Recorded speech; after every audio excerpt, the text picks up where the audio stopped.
Anatomy of flowering plants. In this video, we are going to discuss about the NCERT lines of this chapter. Okay.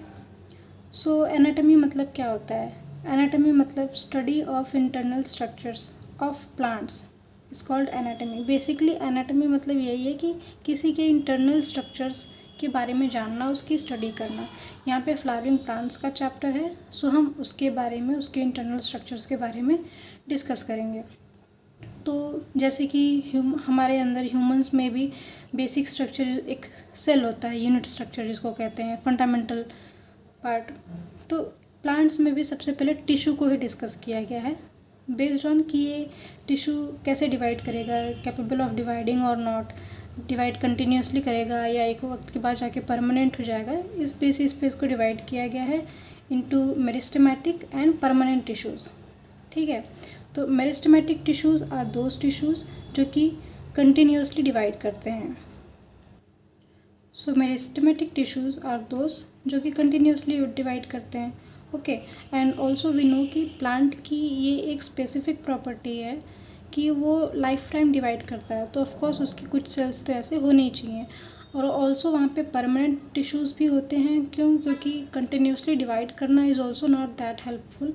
इतना divide करके भी क्या करेगा, उसे कुछ अपने सेल्स परमानेंट करने पड़ते हैं ताकि वो स्पेसिफिक फंक्शन परफॉर्म कर सके. वेयरएज कुछ सेल्स कंटिन्यूसली डिवाइड करेंगे जिसको हम लोग मेरिस्टेमेटिक टिश्यूज़ के अंदर कंसीडर करेंगे. ठीक है. Now growth in plant is largely restricted to specialised region of active cell division called meristems. Meristems में क्या यही मेंशन किया गया है कि यहाँ पे एक्टिव सेल डिवीज़न हो रही होती है, मतलब कंटिन्यूस सेल डिवाइड करते हैं. ऑल्सो ग्रीक वर्ड मेरिस्टोस का मतलब डिवाइडेड होता है. Plants have different kinds of meristem, मतलब कि प्लांट्स के डिफरेंट पार्ट ऑफ बॉडी में डिफरेंट टाइप ऑफ मेरिस्टम्स होते हैं. हर मेरिस्टम सेम नहीं होता. कुछ जो रूट के टिप पे होंगे, जो शूट के टिप पे होंगे और जो बॉडी के सेंटर एरिया में प्रेजेंट होंगे वो डिफरेंट होंगे. यहाँ पे मेंशन किया है the meristem which occur at the tip of root and shoot produce primary tissues are called apical meristem. Apical मतलब ही टिप्स होता है. ठीक है.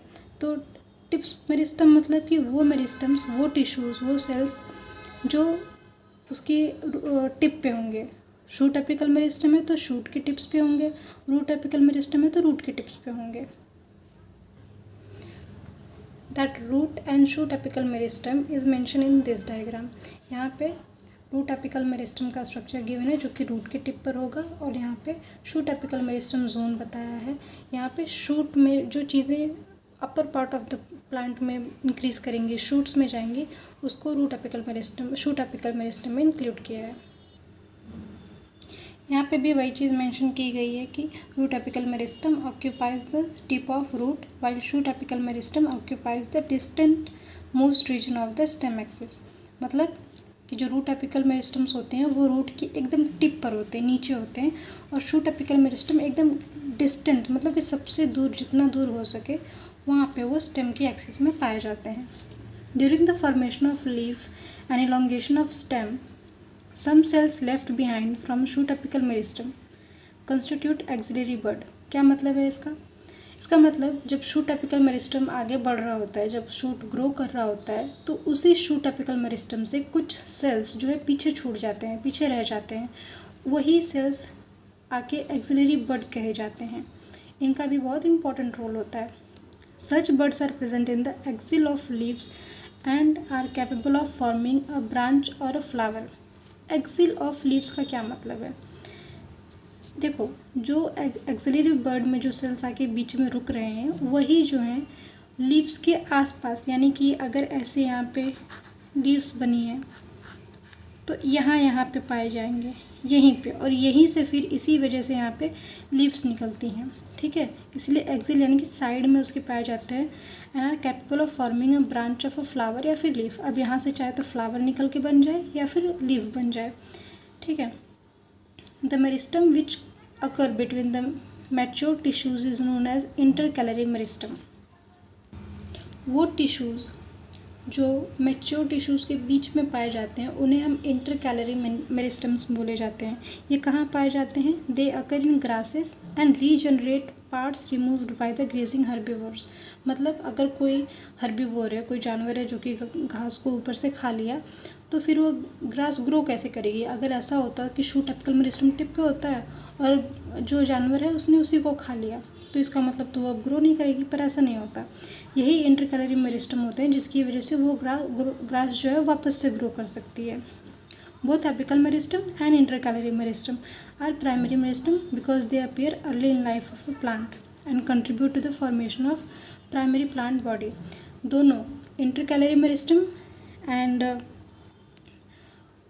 apical meristem ये दोनों प्राइमरी मेरिस्टम्स कहे जाते हैं। क्यों? क्योंकि ये प्लांट की लाइफ में बहुत अर्ली स्टेज में आ जाते हैं। इंटरकैलरी मेरिस्टम हमें कंसीडर करके चलना है कि इसको हम मेरिस्टम के साथ ही पढ़ेंगे, प्राइमरी मेरिस्टम के साथ में।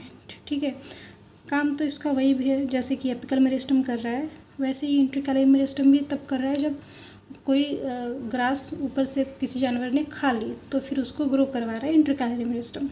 ठीक है, उसके बाद ये तो अर्ली लाइफ में आ गए, मतलब जब प्लांट छोटा था, न्यू था, तभी वो सब आ गए।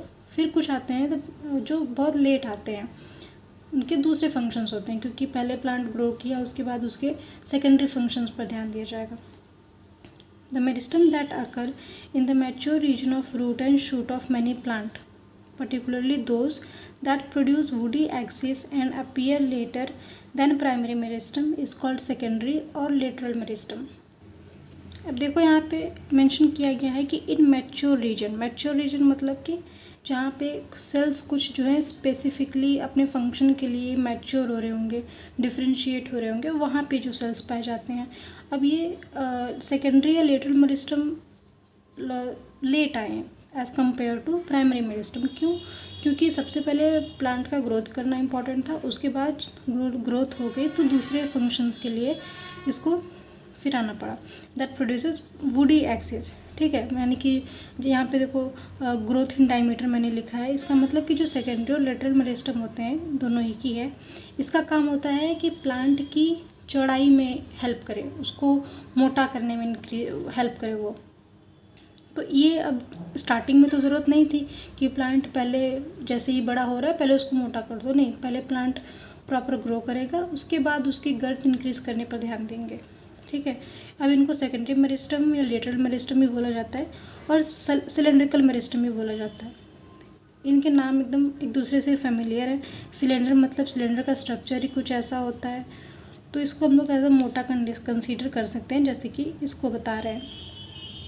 उसके बाद fascicular vascular cambium, interfascicular cambium and cork cambium are examples of lateral meristem.